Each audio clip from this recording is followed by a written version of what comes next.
We thank all of you for coming today, and we thank the respected people in our community who are standing together today, the men and the women who really represent the true face of the coalition from every street and every neighborhood in all of California, because we have so many fine people that have traveled from a long way to be here and from different communities. I would like to just take a moment and allow you to come forward to the microphone and state your names and your churches or your communities.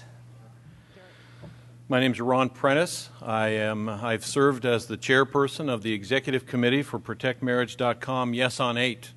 And we are here as a coalition today to make a statement to the press and to the people of California.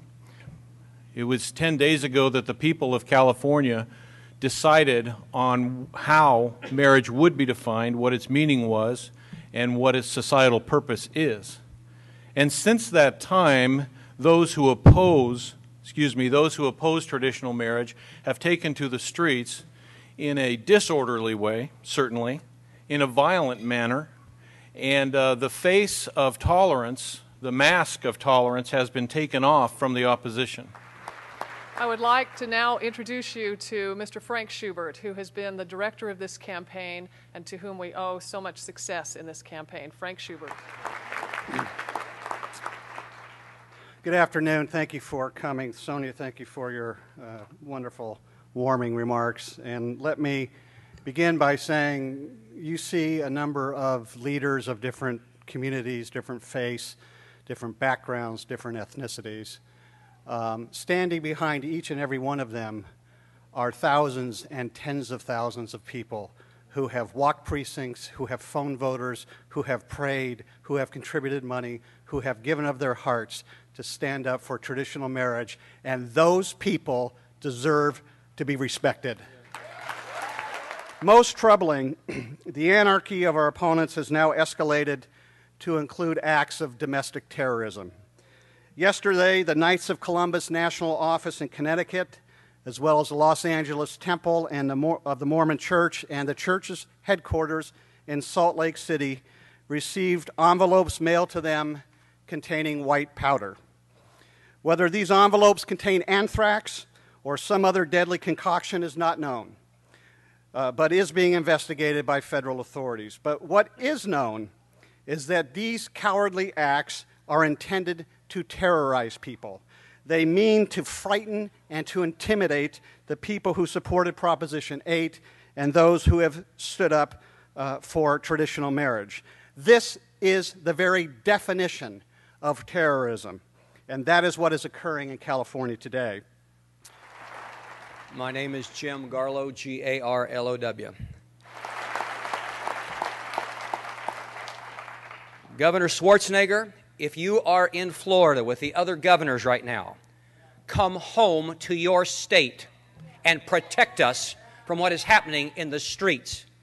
Legal protest is acceptable, but the harassment and the vandalization of church buildings, the threats to pastors and other religious leaders is inappropriate, and you need to be home protecting your citizens who've spoken on this issue. We will continue this struggle irrespective of how long and however uphill this battle will be. As people of faith and people of conscience, we will continue this struggle to uphold our faith and also uphold our democracy. But I've heard much about the concern and really negative statements directed toward the African American community that supported Proposition 8. And we find that offensive. Every African American that voted for Prop 8 were not necessarily Christians, but African American people have strong family values too. The contributions of our committed families absolutely pale in comparison to the many donations that we have given in humanitarian service in the United States and throughout the world that total well over $1 billion in the last decade or more.